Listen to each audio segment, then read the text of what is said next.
جو لوگ اللہ پر ایمان لائیں، کہیں کہ ہمارا رب اللہ ہے، پھر اس پر جم جائیں، ان پر فرشتوں کا نزول ہوتا ہے، نہ کوئی غم کرو نہ خوف، خوشیاں مناؤ جنت کی جس کا تم سے وعدہ کیا گیا تھا۔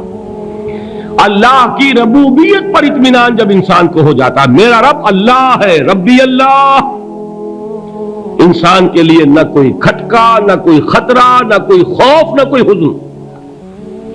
جو کچھ ہو رہا ہے کس کے اذن سے ہو رہا ہے؟ اللہ کے اذن سے۔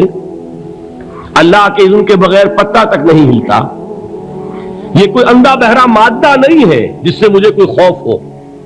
اندھا بھینسا چلا آ رہا ہو اس سے تو ڈرنے کا ہر انسان کو ڈرنا چاہیے، نہ معلوم کس کو ٹکر مار دے، لیکن نہیں، اس کائنات کو چلانے والا ایک سمیع و بصیر خدا ہے۔ وہ جو میرا دوست ہے، میرا ولی ہے، اللہ ولی الذین آمنوا یخرجہم من الظلمات الی النور، اللہ اہل ایمان کا ولی ہے، ساتھی ہے، پشت پناہ ہے، مددگار ہے، حمایتی ہے۔ بتائیے جسے یقین ہو جائے کہ اللہ میرا مددگار، اللہ میرا محافظ، اللہ میرا پشت پناہ، اللہ میرا حمایتی، اس کے لیے کوئی خوف ہوگا؟ اس سے کوئی ڈر ہوگا؟ میں مثال دیا کرتا ہوں ایک بہت سادہ، پنجاب کے دیہات کی۔ وہ بڑا چودھری ہے اور کوئی غریب کسان ہے۔ اس غریب کسان کے جانوروں کو ہر وقت اندیشہ ہوگا چوری کا، کوئی میری بھینس کھول کر نہ لے جائے، کوئی میرا بیل کھول کر نہ لے جائے۔ لیکن جس کے بارے میں یہ سب کو معلوم ہو کہ وہ جو بڑا چودھری ہے وہ اس کا دوست ہے، اس کی بچیا کو کوئی خوف ہوگا؟ اس کی بھینس پر کوئی ہاتھ ڈالے گا؟ اسے کوئی اندیشہ ہوگا؟ نہیں۔ کیوں؟ کہ وہ بڑا چودھری، بڑا اس کا یہاں کا سردار، جاگیردار، سب کو معلوم ہے وہ میرا دوست ہے، کوئی میرے خلاف اقدام نہیں کر سکتا۔ اس دنیا میں یہ چھوٹی سی بات اگر آپ کے دلی اطمینان اور سکون کا باعث بن سکتی ہے تو ذرا تصور کیجئے۔ میں لفظ تصور استعمال کروں گا صرف اس لیے کہ اس کا ہم جس کو کہتے ہیں ادراک اور شعور کر نہیں سکتے، اگر کے ساتھ کر سکتے۔ اگر یقین ہو کہ اللہ میرا مددگار اور یقین ہو کہ اللہ ہر آن میرے ساتھ ہے، پھر کوئی خوف؟ کس کا خوف؟ کوئی شے اللہ سے بالاتر ہے؟ کوئی قوت اس سے زیادہ طاقتور ہے؟ کوئی اس کے ارادے کو بدلنے والا ہے؟ کوئی اس کی مشیت کے آڑے آنے والا ہے؟ یہی بات ہے جو حضور نے فرمائی۔ یہ ایمان کا حاصل ہے لب لباب، کہ دیکھو اچھی طرح اس بات کو ذہن نشین کر لو، اگر تمام انسان مل کر تمہیں کوئی نقصان پہنچانا چاہے نہیں پہنچا سکتے مگر جو کچھ اللہ نے لکھ دیا ہو، اور تمام انسان مل کر تمہیں کوئی نفع پہنچانا چاہے نہیں پہنچا سکتے مگر وہ شے جو اللہ نے طے کر دی ہو۔ آپ پھر میں کہوں گا ذرا طاری کیجئے، اسے فرض کیجئے، اسے سوچئے۔ اگر اس حدیث پر ہمارا دل ٹھکا ہوا ہو تو کسی سے ڈر ہوگا؟ یہ مجھے نقصان نہ پہنچا دے، یہ میری رپورٹ خراب نہ کر دے، یہ میری انکریمنٹ نہ رکوا دے، یہ میرا یہ نہ بگاڑ دے، یہ میرے یہ نقصان نہ پہنچا دے۔ اس کا ڈر، اس کا ڈر، اس کا خوف، اس کی خوشامد، اس کے لیے جا کر طرح طرح سے اپنی عزت نفس کو ذلیل کروانا اس کے سامنے، یہ سب کچھ کیوں کرتا ہے انسان؟ جب سمجھتا ہے کہ اس کے ہاتھ میں میرا کوئی نفع ہے، اس کے ہاتھ میں میرے لیے کوئی ضرر ہے، یہ مجھے کوئی گزن پہنچا سکتا ہے، یہ مجھے کوئی نقصان پہنچا سکتا ہے، یہ میرا کوئی کام بنا سکتا ہے، یہ میری کوئی ضرورت پوری کر سکتا ہے، اسی کا نام شرک ہے۔ جہاں آپ نے یہ سمجھا کہ غیر اللہ کے اندر کوئی طاقت موجود ہے وہی شرک ہے۔ بتوں سے تجھ کو امید ہے، خدا سے نومیدی، مجھے بتا تو صحیح اور کافری کیا ہے؟ شرک تو یہ ہے۔ جس پر بھی تمہیں یہ خیال ہے، کلمہ ہے یہ کلمہ سوم، لا حول ولا قوت الا باللہ، ذرا اس پر دل کو کبھی اگر آپ تصور کریں، پھر فرض کریں، دل ٹھک جائے اس پر، کوئی طاقت نہیں۔ یہی بات تھی جو شیخ عبد القادر جیلانی رحمت اللہ علیہ نے اپنی وصیت میں اپنے بچے سے کہی. 11ویں دینے والے ہیں، لیکن حضرت شیخ عبد القادر جیلانی کی وصیت اور تعلیمات کو کتنے لوگ ہیں جانتے ہو؟ یہ جن مقامات تک پہنچے ہیں وہ کس چیز کی بدولت پہنچے؟ انہوں نے جو پیغام دیا وہ کیا تھا؟ اے میرے بچے، جس طریقے سے قرآن مجید میں حضرت لقمان کی نصیحتیں جو ہے نقل کر دی گئی ہیں، میں یہ عرض کروں گا بالفرض اگر قرآن حضرت عبد القادر جیلانی کے بعد نازل ہوا ہوتا تو شیخ عبد القادر کی یہ نصیحتیں بھی قرآن میں درج ہوتی. اتنی اونچی نصیحتیں ہیں. اے میرے بچے، اس حقیقت کو ذہن نشین کر لے، لا فاعل فی الحقیقت ولا مؤثر الا اللہ. اس کائنات میں نہ کوئی فاعل حقیقی ہے نہ مؤثر حقیقی ہے سوائے اللہ کے. کسی شے میں کوئی تاثیر نہیں اگر اللہ نہ چاہے. آگ جلا نہیں سکتی اگر اللہ نہ چاہے. پانی ڈبو نہیں سکتا اگر اللہ نہ چاہے. زہر ہلاک نہیں کر سکتا اگر اللہ نہ چاہے. کوئی چیز فائدہ نہیں پہنچا سکتی اگر اللہ نہ چاہے. تو در در پہ کیوں سر جھکاتے ہو؟ در در پر کیوں جبیں سائی کرتے ہو؟ سب کے سامنے کیوں ہاتھ پھیلاتے ہو؟ ایک اللہ سے مانگو، ایک اللہ کے سامنے جبین پر اپنی جبین رکھو. لا فاعل فی الحقیقت ولا مؤثر الا اللہ. نظر آتا ہے ہمیں کہ پانی پیاس بجھا دیتا ہے. پیاس بجھانے کی صلاحیت پانی میں نہیں ہے، اللہ کے اذن سے. کھانا بھوک مٹا دیتا ہے. بھوک مٹانے کی صلاحیت کھانے میں نہیں ہے، اذن رب میں ہے. دیکھیے یہی یقین تھا. حضرت موسیٰ علیہ السلام کا واقعہ یاد کیجئے. سامنے سمندر آ گیا ہے، قوم دیکھتی ہے پیچھے کہ گرد و غبار کا طوفان ہے. معلوم ہوا کہ فرعون اپنے لشکر سمیت آ گیا ہے. لشکر جب چلتا تھا تیز رفتاری کے ساتھ تو گرد و غبار کا جو طوفان اٹھتا تھا اس کا تصور کیجیے. اور لمحہ بلمحہ وہ قریب آ رہا ہے. پوری قوم نے کیا کہا؟ اے موسیٰ انا لمدرکون، اے موسیٰ ہم کو پکڑے گئے. قرآن مجید میں تو یہاں وہ باتیں نہیں لکھی ہیں، لیکن تورات میں یہ درج ہے کہ بنی اسرائیل جھگڑنے لگے، دست و گریبان ہو گئے موسیٰ کے ساتھ. موسیٰ ہمیں یہاں مروایا لا کر، اس سے تو ہم ہی بہتر تھے. وہاں کھانے کو ملتا تھا، زندگی تو تھی، بیگار ہم کر رہے تھے، موت تو نہیں تھی. اب جو کچھ ہوگا اس کا تصور کرو، جس طریقے سے ہمارے ٹکڑے اڑائے جائیں گے. تو لڑ رہے ہیں حضرت موسیٰ علیہ السلام سے. یہ تورات کی تفصیل ہے. قرآن میں صرف اتنا آیا ہے، پریشان ہو کر انہوں نے کہا انا لمدرکون، موسیٰ ہم تو پکڑے گئے. اس وقت موسیٰ کا جواب کیا ہے؟ کلا ان معی ربی سیہدین. نہیں، میرے ساتھ میرا رب ہے، وہ راستہ دے گا.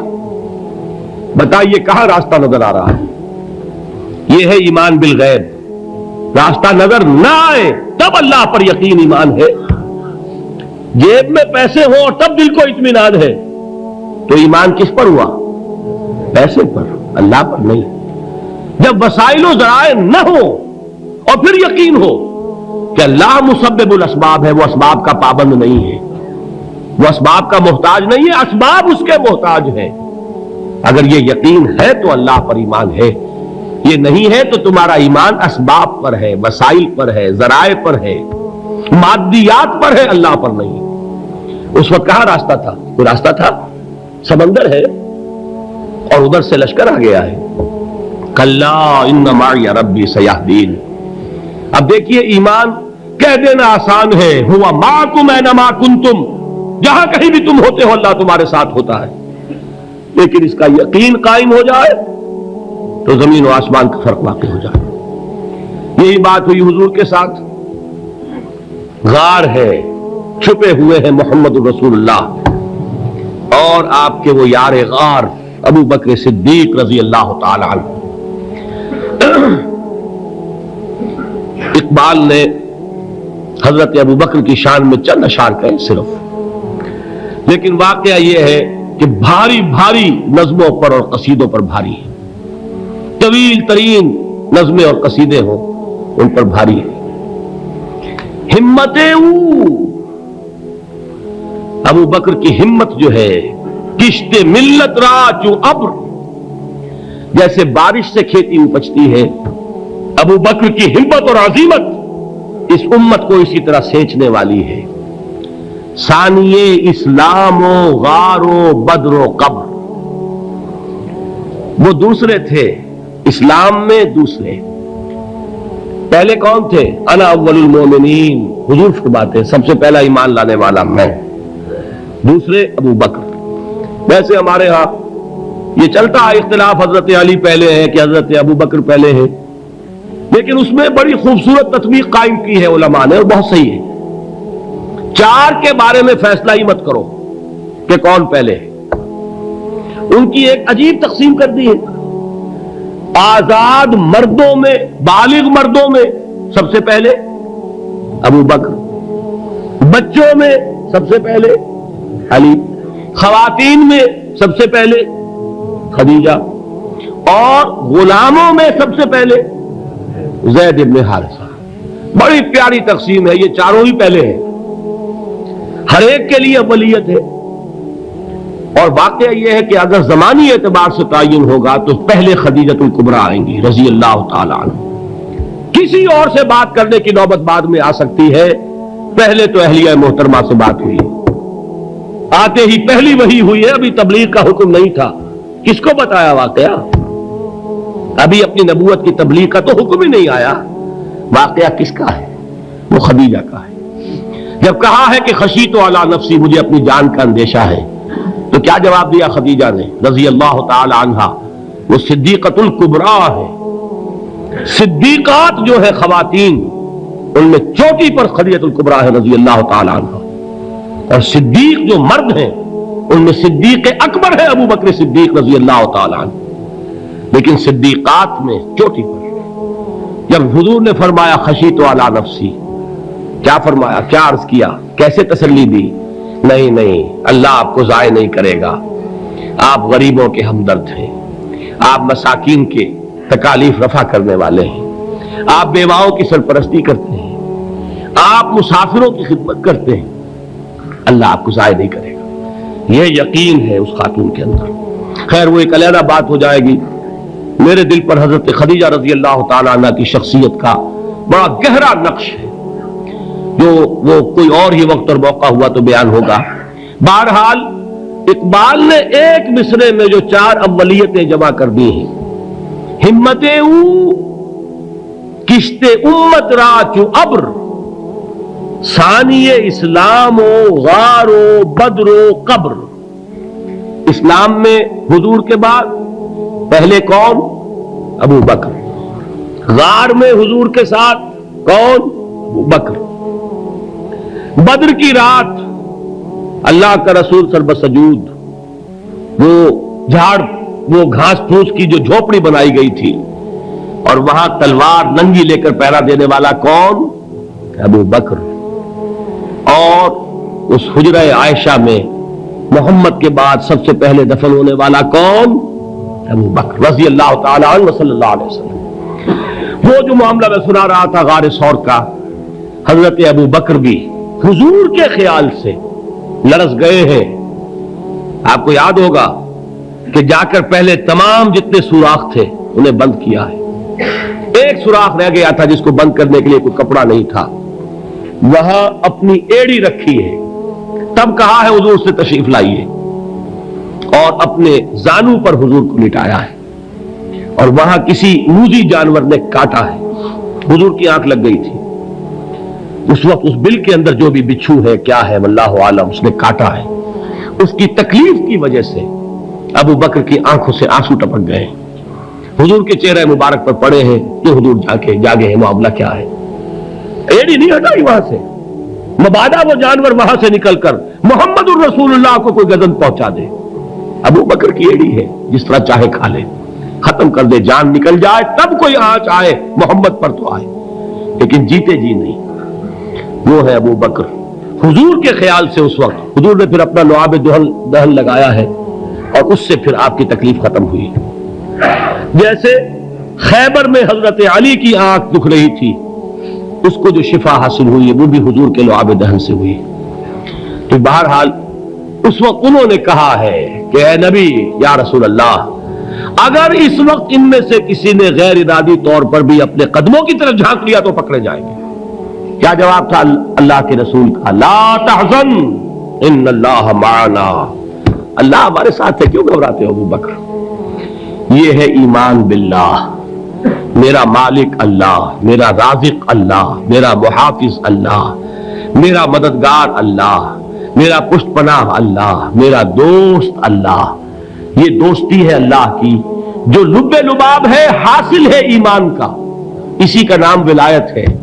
اولیاء اللہ کے سروں پر سینگ نہیں ہوتے، جس کے دل میں ایمان راسخ ہو چکا ہو وہی اللہ کا ولی ہے، جسے اللہ پر یقین ہو چکا ہے وہی اللہ کا ولی ہے، جسے یقین ہے اللہ میرے ساتھ ہے، میرا مددگار، میرا پشت پناہ، میرا ساتھی، میرا دوست، میرا محبوب، میرا محب۔ اللہ اہل ایمان سے محبت کرتا ہے۔ واللہ یحب الصادقین، ان اللہ یحب الذین یقاتلون فی سبیلہ صفا کانہم بنیان مرصوص۔ اللہ محبت کرنے والا، اہل ایمان محبوب، اور اہل ایمان محبت کرنے والے اللہ محبوب۔ والذین آمنوا اشد حبا للہ۔